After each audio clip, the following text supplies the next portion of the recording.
hard it is to take a close-up picture of you and get your hair completely in the frames and yet I trimmed it down a little bit, but it grew back just as fast. Yeah. So. Do you count the hair when they measure your height? Or? No, they never let me count it. Otherwise, I'd be probably around 6'11", 7 foot. Well, everyone has talked about the improvement of OG this offseason. You've known him since high school. I don't know how far back you've known him, but you played against him in high school. Middle school, too. Are you surprised at where he is at this point? No, not at all, because his work ethic is second to none. Every time I'm in here, even when I was just getting rehab, OG's in here. Before practice, OG's in here. I just knew it was just a matter of time before he really understood what he could do and applied it to the court.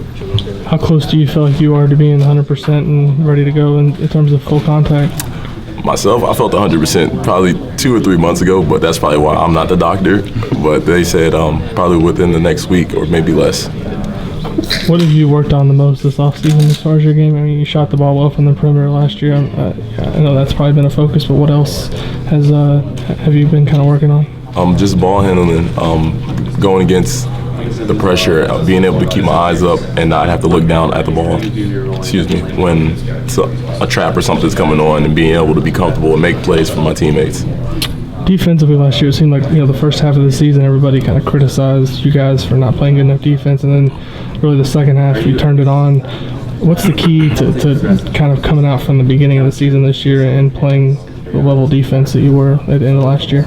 We have to make that our identity. We can't be lackadaisical on that side. The points will come with good defense, and everybody loves scoring points. And the more you play defense, the more runouts you get, the more easy baskets you get. And I know everybody loves doing that. So if they love doing that, they have to love playing defense too. With you guys going to Pearl Harbor, I'm just kind of curious about your own military background. I mean, how did that background of yours kind of shape you, who you are today? I think it shaped me really well. Just off of being, I wouldn't say super strict, but they didn't take anything that they didn't want to, and I think that just helped mold me to who I was today. And just the fight in them, I got it from them. Like whenever somebody bigger than me or a big name player I was going against, and those never mattered to me. Like we're all the same people, we're all built the same. Some people have different advantages, and it was my job to figure out what the disadvantages was and take advantage of those. With your shoulder injury last year, I kind of marveled at just how many times you kept coming back and coming back. That was another thing they told me. When it first happened, I was kind of scared. I didn't know what happened. It was just kind of dangling, and my arm looked like 7 inches longer. And then they said, well, you can either sit it out and get the surgery now or go out strong and finish the summer. And I finished the summer, and it didn't hurt anymore. It didn't come out anymore that summer. And then I went to the high school season, and they started coming out again. And I just said, I can't take the surgery. I can't take that time off. This might be a little bit of a stretch, but I'm curious. I mean, does your background kind of shape that toughness in you to just kind of keep coming? Definitely. Yeah, I definitely got it from both my parents. In what ways, and how did they kind of shape that in you?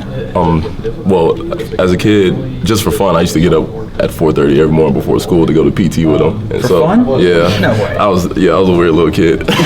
And then because we moved around so much, so military was my friend pretty much. And so whenever all the battle buddies and stuff, they're all like 25 to 35, and so like those were the people I hung around all the time, and just seeing the stuff they went through, running 10Ks with 70 pounds of gear, 100 pounds of gear on their back. And obviously I wouldn't run with that much, but I'd still run with them, and I had fun doing it. Did you ever consider that life, I mean, going into the military? I did. That's what I wanted to do. I decided in 8th grade that's what I wanted to do, and then I started playing AAU sports. And then my dad said that he didn't want me to go into the military because I wanted to go overseas and be deployed. That was one thing I really wanted to do. And then once I saw what happened and I started to understand what happened overseas, they didn't want me to do that anymore, and they wanted me to try to find a different niche and find something else to do. Did your brother enlist? Did he? Yes, he was in the Air Force. He was? Yeah. Is he out now? Yeah, he's out now. Okay. How about your parents? What are they doing? My mom works still with the military. She's retired though. She's not active duty anymore. She did 22 years, but now she works with getting supplies and things for that. Mm-hmm. What bases did you live on? Where did you? Fort Hood, Fort Campbell, Fort Knox, Fort Jackson. I lived in Korea for 2 years. I was born in Germany, and Fort Hood too. How'd you land in Waynesville?